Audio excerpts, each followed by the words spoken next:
My freshman year of high school began just days after my parents and I moved to a new town, Naperville, Illinois.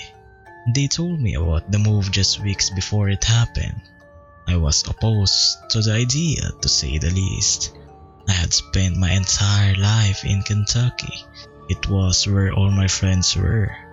The only reason my parents even wanted to move was because they were paranoid about a man a few blocks away from us was found murdered. This was undeniably disconcerting, but the idea of moving away because of it was completely absurd, which is exactly what I told my parents. But it didn't matter what I said. They insisted that we leave as soon as possible. They chose Naperville because it was the town in which they'd spent their childhoods. I was enrolled to Southview High School, the same high school they had attended. It was my first day there. I was eating lunch in the cafeteria and, as one could expect, I was alone. I didn't know a single person in the entire school at the moment. This didn't matter to me. I was in no mood to socialize. I thought about my friends back in Kentucky. It was still summer for them, as my new school started a week earlier for whatever reason. They were all probably playing Xbox together and I was missing it.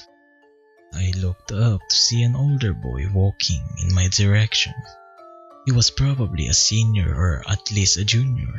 I expected him to just walk right past me, so I was surprised when he took the seat across from mine. "Hi," he said. "My name's Rupert."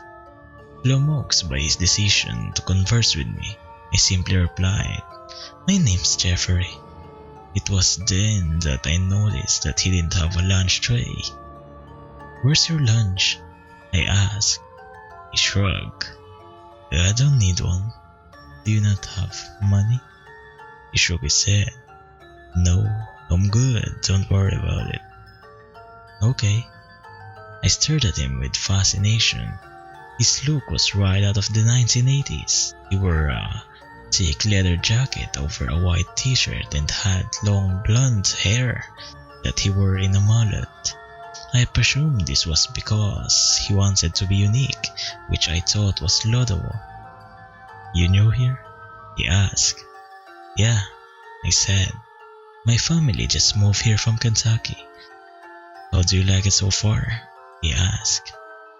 I thought about my answer for a moment and decided not to tell him how I really felt. "It's nice." He chuckled. "But you'd rather be in Kentucky, right?" I nodded sheepishly, wondering what gave it away. "Moves can be that way sometimes," said Rupert. "You'll get used to it." "You got any siblings?" "No," I answered. "You know anyone here?" "No," I repeated. "Why'd you guys move?" Well, I rolled my eyes just thinking about how ludicrous this answer would sound. "A guy from our neighborhood got murdered. My parents got scared and wanted to get out of there. So I take it they never caught the murderer," said Rupert. "Yeah, I don't think they have." "Parents are weird," Rupert said after a brief pause. This I could agree with. "Have you ever looked into your parents?" he asked curiously. I was perplexed. "What?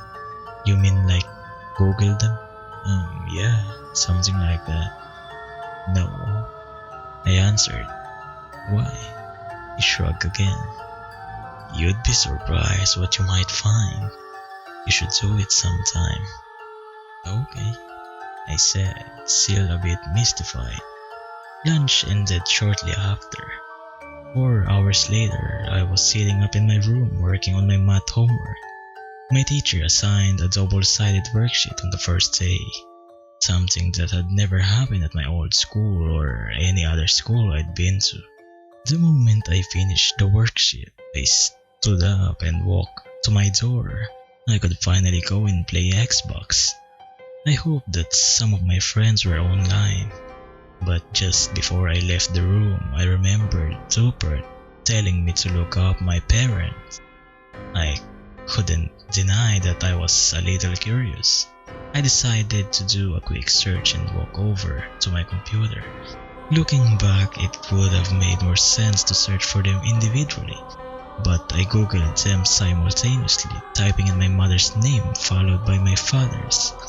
The first link I found was to an article about a 17-year-old boy who had been murdered. Both surprise and intrigue, I clicked on it. It was an old article from 1987.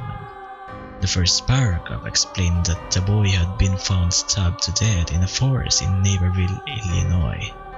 This made me think for a moment. My parents had both turned 50 earlier this year, so it quickly occurred to me that both of them would have been 17 in 1987, going to high school in Naperville. It was the next paragraph that made my blood run cold. After reading it, I learned that my mother and father, the people I had lived with and known my entire life, had been interrogated on speculation of first-degree murder. They were the last people to have been seen with the boy, but they were never prosecuted due to lack of evidence.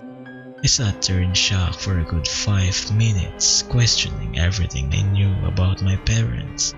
I told myself several times that they were not murderers, and the fact that they had been with the victim the same day he was killed was purely coincidental.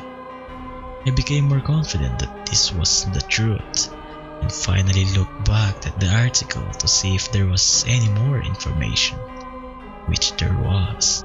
At the bottom of the page was a picture of the murdered boy. It was Rupert.